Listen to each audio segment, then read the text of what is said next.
Hello, everyone. Welcome to the Bang on Sales Show. My guest today is Felix Dumitrica.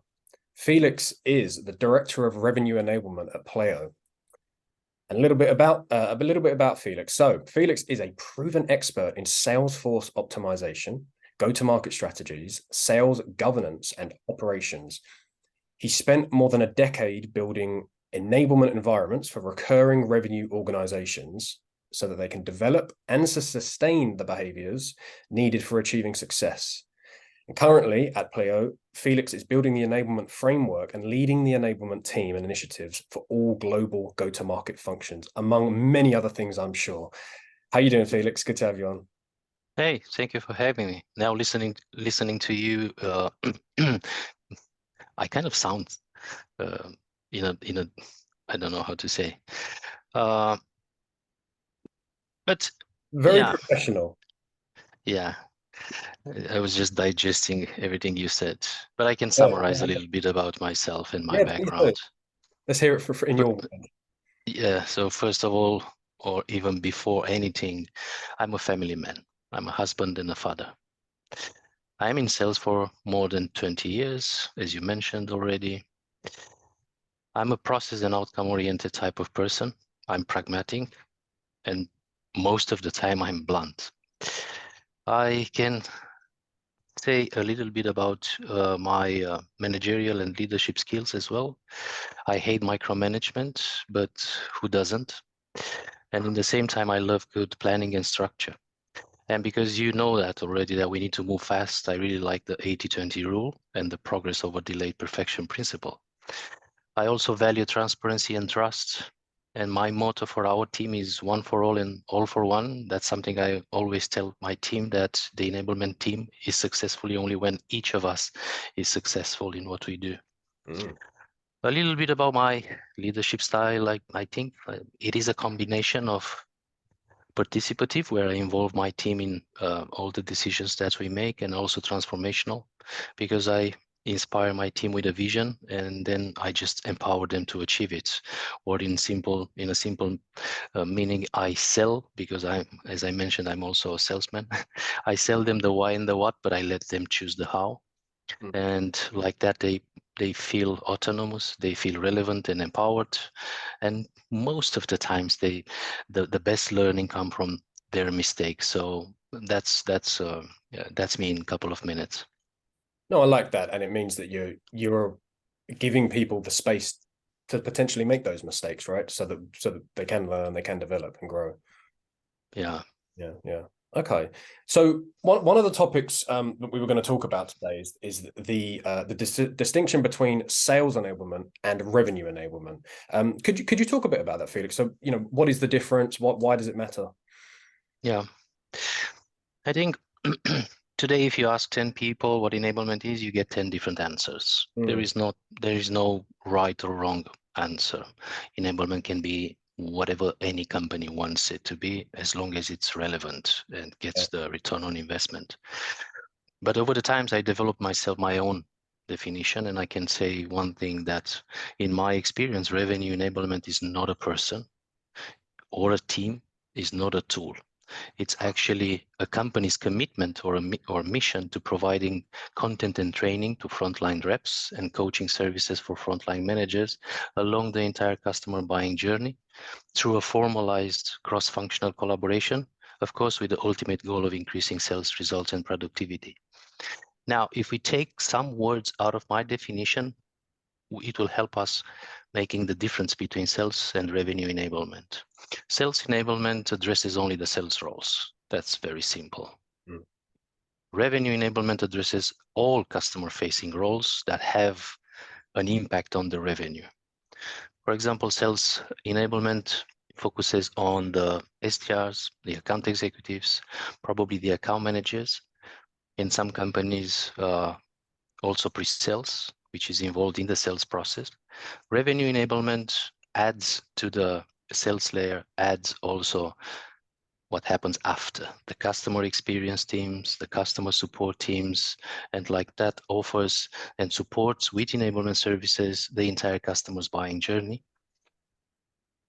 That's in couple of seconds, I would say the difference between sales and revenue enablement. But based on what I've seen lately, there are more and more companies inclining towards revenue enablement, because there's no point in enabling sales and then losing revenue once the contract is signed. So the enablement needs to continue beyond having the contract signed. Does having a revenue enablement function, does that supersede the need for sales enablement? Because it seems like it would encompass that anyway. Or could you have them, should you have them running side by side? In the end, it's only one team. And it's all about the span of control, if I can say. So when we talk about revenue enablement, it means that enablement services are offered to all customer-facing professionals. When we talk about sales enablement, then this team and practice focuses mainly on the generating revenue, not necessarily expanding revenue. You know, the classical simple approach called land and expand. Sales enablement focuses on the land, revenue enablement focuses on both of them. Okay. Yeah. I can imagine there being a lot of, I want to say, misalignment around how it's defined even within an organization, right? Is that something that you've seen where you had to kind of go into an organization and lay down, like, this is the definition, this is the scope of what we're trying to achieve here? What have you seen there? That is something I always try doing, and I've been successful. And also, I'm very lucky also at Pleo, because they have embraced my way of thinking. I think I consider this as being key. How you set up the function defines the success, and then you can speak about or ask questions around the impact, the return on investment. So I always try to sit together with the revenue owner, and we'll speak about it a little bit later, and define the needs, how the enablement team should look like, what is the target audience that we need to address. Based on this, you can prescribe a model, an operational model, and you can define how enablement team should be structured. If the enablement team should address only some parts of the cycle, or all the full cycle. So I think this is the key. If this should happen when you set up a new function in a startup or scale-up environment, but also I think it's applicable to existing teams, and where you need to, you know, restructure, or you come on board and you observe that something can be done different, or things can be done with more impact. So I think this is key. The way you set up the enablement team defines the return of investment from the beginning. Yeah. And what would you say are the biggest differences? You know, let's say a startup, scale up, you know, as an organization grows in size, complexity, are there kind of common pitfalls to look out for, or what, you know, what does that look like in your mind? Yeah, I think it's strongly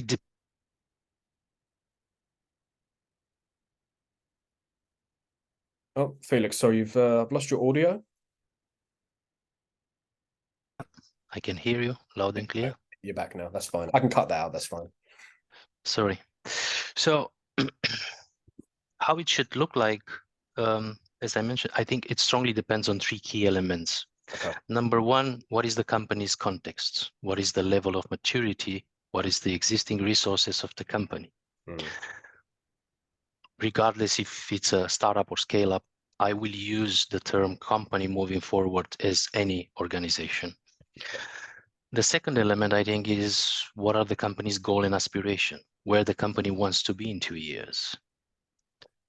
And the third one, what is the company's strategy to reach those goals? What is the value proposition and the pricing strategy? What is the product development roadmap that will support the aspiration? How the sales and CX governance should look like? What are the channels, the roles and the responsibilities of each team? How each team is allocated to a certain market segment? What are the plans for market expansion? What is the maturity level of all processes and tools? There are no two companies alike. each and every company, it is different in their own space. So I think any enablement team should map and match the context of the company, the respective company, to support the vision and the goals. Right. Now, in a scale-up environment, there's a revenue owner, beyond titles. We can call it the VP of sales. We can call it the VP of sales and CX. We can call it the CRO. Beyond titles, someone owns the revenue. Now, based on the company's revenue goals, this person should outline a strategy. It can be a sales strategy. It can be a go-to-market strategy. It can be a go-to-customer strategy. Typically, this person and the strategy relies on product, on marketing, on the customer-facing people, on processes and tools, which means the main functions with a direct impact in its success are the very well-known, the marketing team who's promoting the company and the product externally, the product marketing team working together with the product management and promoting the product internally, the operations team focusing on the processes, the tools, the data and analytics, the forecasting methodology, the commissions. Even revenue operation is different from a company to another. So there's no common ground, but there are some key factors for success, which if one doesn't consider them, then they can call it as a failure from an enablement perspective. Now, in my opinion, of course, all of them, all the four teams and the four pillars of the strategy repose to the one owning the revenue, because those teams and those individuals are actually supporting the strategy that the revenue owner outlined. Now, what's the role of the enablement team here? And I'm referring, just for the sake of clarity, I'm referring to the enablement team and not to the enablement as an outcome, because in my opinion, enablement is an outcome. As I mentioned at the beginning in my definition, it's a company's mission or commitment to providing some services to enable the customer-facing roles. Now, how this is done, it depends from a company to another. But I can say it depends on all the above and how much the company is willing also to invest in this commitment or mission. And in an ideal world, this is being defined, this should be defined before the team is being set up. The reason is very simple. As an enablement leader, you need to understand the goal and the scope of the enablement team, what services the enablement team will have to provide, what is the target audience, and so on. And the reason is simple: to know what competencies to look after when you hire and structure the team. Building up an enablement team from the beginning, or an enablement function from the beginning, it's a bit easier, because you build it up perfectly from the beginning. When restructuring an existing team, you need to consider other variables and other factors, and we'll speak about them a little bit later. So I hope I managed to, even if I gave you a long answer, I hope I managed to give you an answer.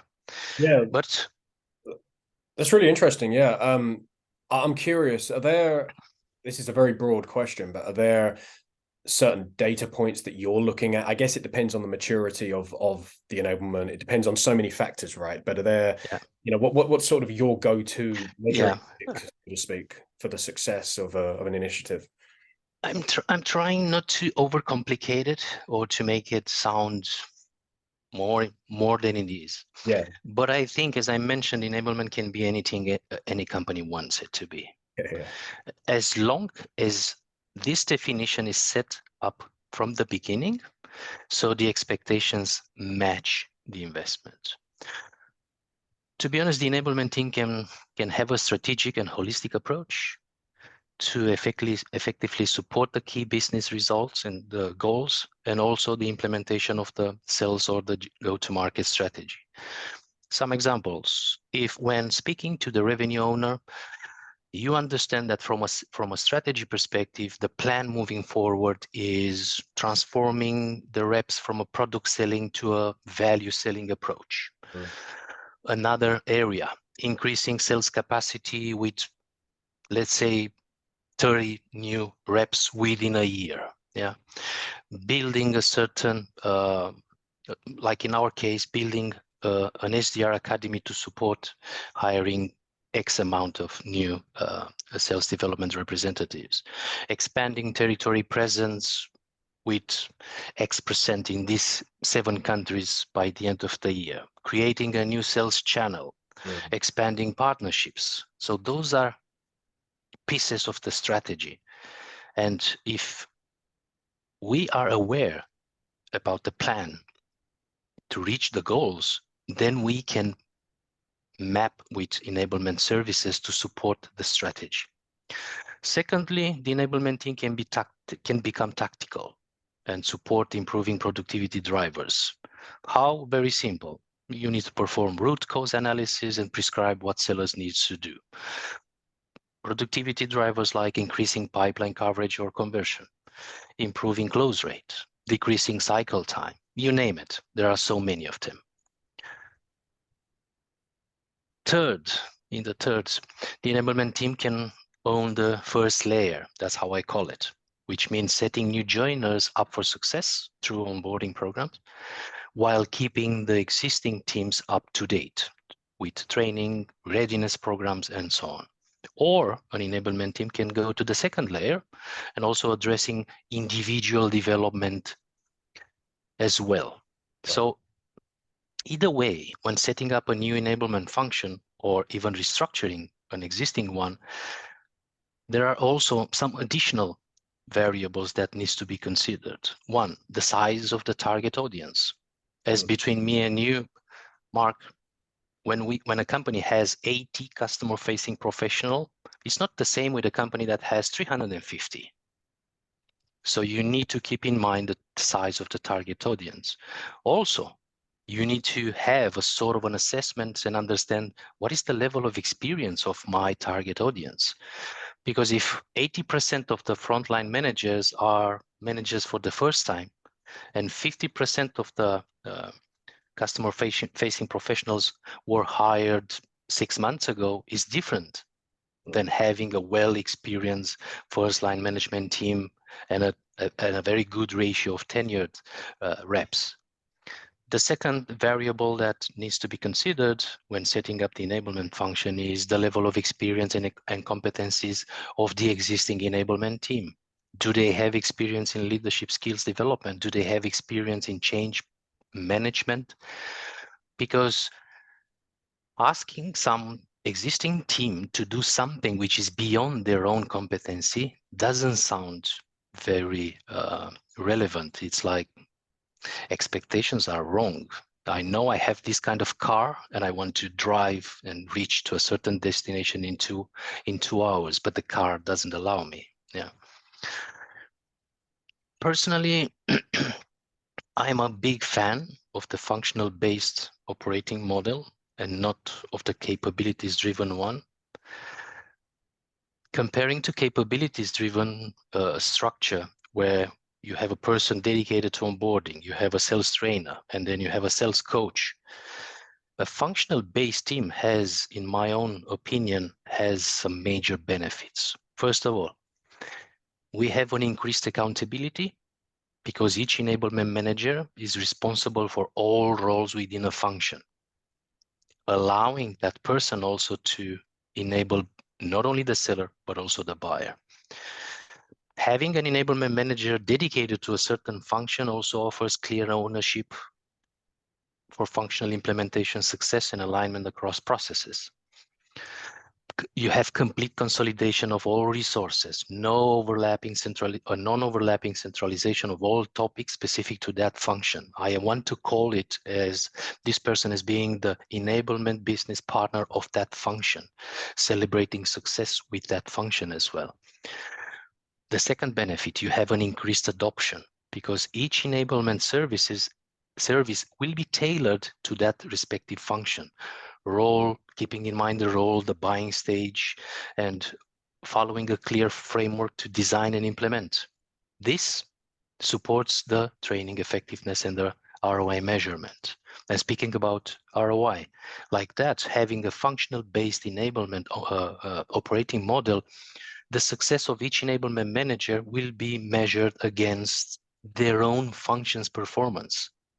If you have someone dedicated to the SDR function, then they are going to be measured against the SDR overall function performance.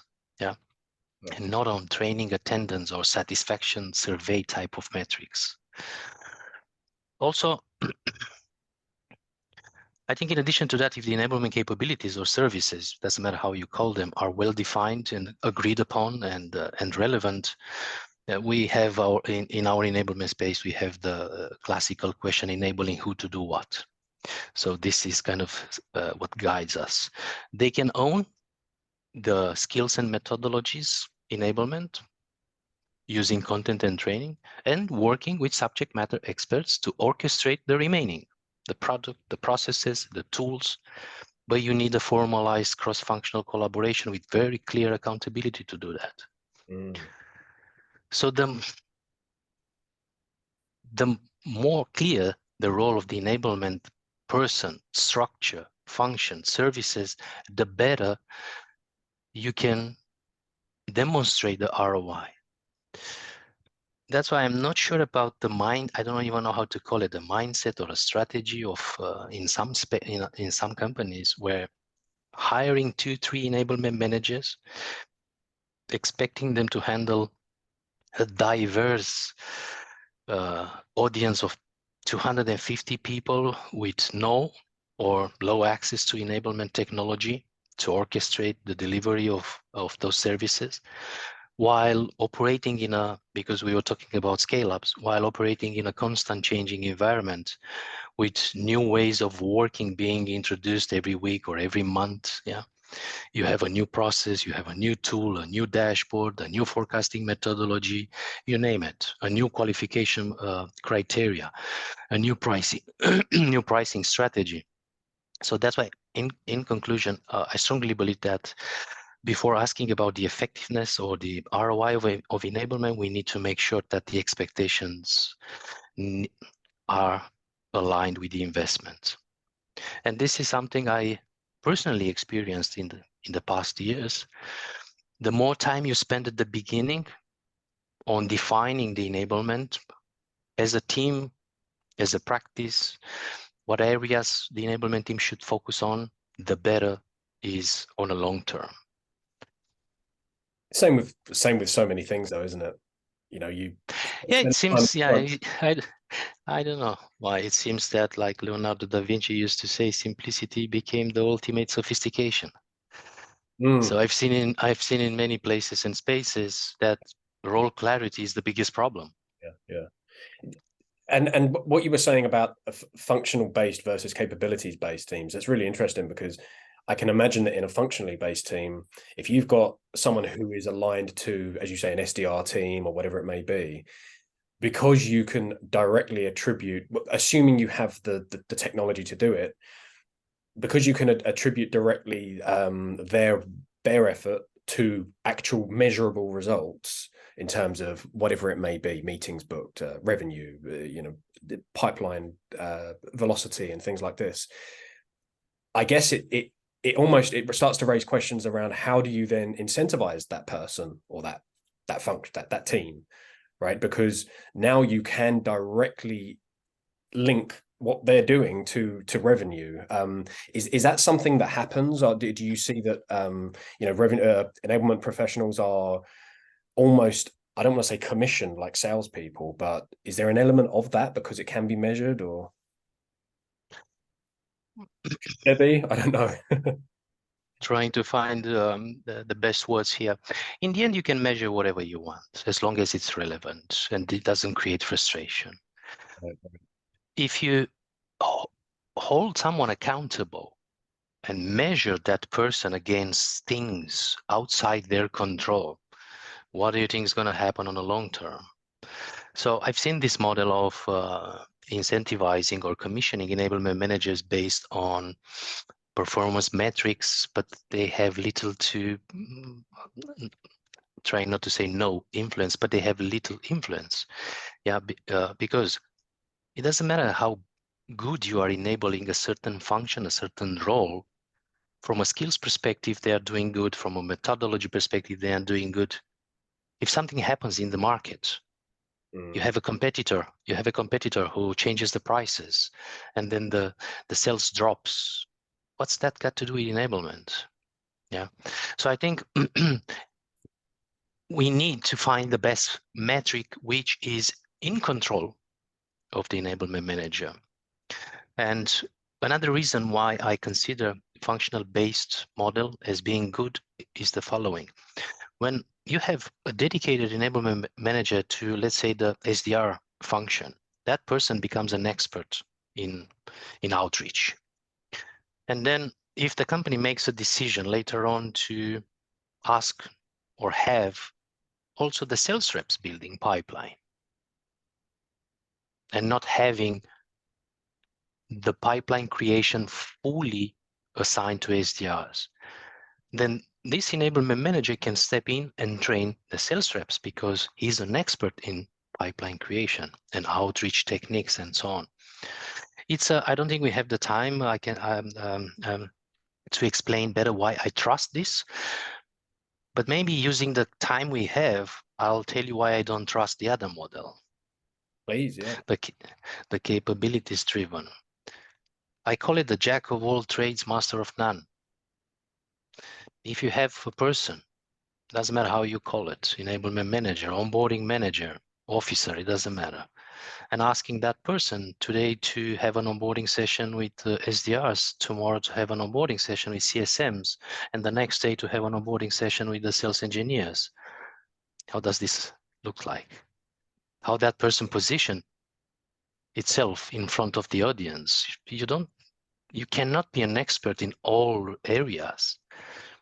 Yeah, but again, this is my humble perspective. I hope no one gets offended by it. That's my understanding. This model helped me a lot, and we managed to do a good job in my and I managed to do a good job in my past experience, and supported the GTM functions to do a good job. But again, it depends on how big the company is, where the company is, what is the level of majority. If you have a startup to scale up company with 70 reps, then having 2 enablement managers pretty much doing everything can work. But our biggest enemy in enablement is the adoption of everything we do. And then when you are a functional based enablement manager, living and breathing with that function, adoption will no longer be a problem because you are their business partner, and everything you build because you observed they need it. I think it speaks for itself, doesn't it? I mean, the case is quite clear on that. Yeah.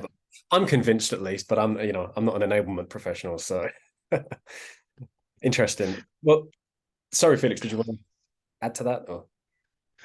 No, it's the same thing we do at home. And trying to simplify things here. Yeah. If we need someone to fix the stove, then we get a stove professional.